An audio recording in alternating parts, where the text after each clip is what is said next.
Deuxièmement, c'est un chef d'État, au même titre que Emmanuel Macron ou Joe Biden.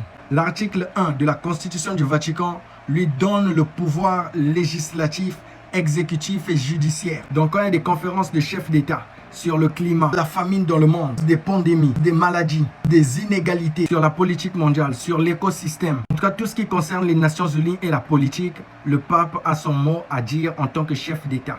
Voilà pourquoi vous lui voyez s'exprimer sur les communautés des Ouïghours, des musulmans, des chrétiens, des guerres qui se trouvent à l'autre bout du monde. Mais vous remarquerez que c'est rare qu'il puisse s'investir autant dans la politique de peur qu'il ne se fasse dévoiler par ses actions. Donc il choisit d'être beaucoup plus du côté de la religion. Et sa troisième fonction, c'est un diplomate. En tant que diplomate, il est en relation avec 180 pays dans le monde.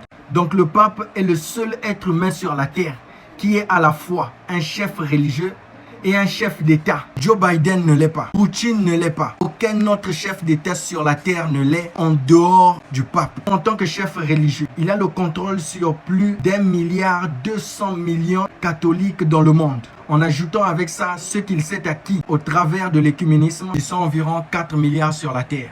Et l'ensemble donne un équivalent de 5 milliards d'habitants sur lesquels il domine religieusement. Et sur la Terre, nous sommes 7 milliards. Ça veut dire qu'il ne lui reste plus que 2 milliards de personnes à convaincre de se joindre à lui. Sauf que les 2 milliards restants ne sont pas des religieux, mais des athées, des activistes, des chefs d'entreprise, des politiciens et des organisations. Voilà pourquoi il a porté maintenant sa casquette de chef d'État pour pouvoir se mettre en relation avec eux. Alors il aura dans sa poche les 2 milliards qui manquaient, ou les 3 milliards, puisqu'on est maintenant à 8 milliards sur la terre depuis quelques mois. Maintenant, ce que je suis en train de vous dire, c'est le passé. Parce que ça s'est déjà fait après que le pape les ait appelés le 14 mai 2020. Comme je vous ai dit dans la dernière vidéo, en ce moment, il n'attend que la monnaie électronique. Il a déjà 8 milliards de personnes environ sur ses bottes, en dehors des élus bien sûr. Vous me direz, mais moi je suis protestant, moi je suis catholique, moi je suis de l'église des réveils, mais je ne suis pas d'accord avec ça. Eh bien, votre dirigeant spirituel vous a introduit à l'intérieur sans demander votre avis. L'Antichrist ne viendra pas d'un autre endroit que du Vatican. Et il faut noter que le pape est une fonction. Ce n'est pas une personne, ce n'est pas une entité, c'est une fonction.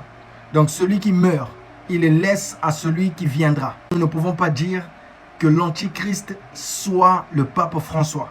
Non, mais l'Antichrist sera un pape, mais pas celui qui est là.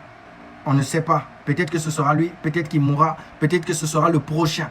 Mais en tout cas, il occupera cette fonction parce qu'il est le seul homme sur la terre, le pape, l'entité, je veux dire la fonction, à être un chef religieux et un chef d'État à la fois.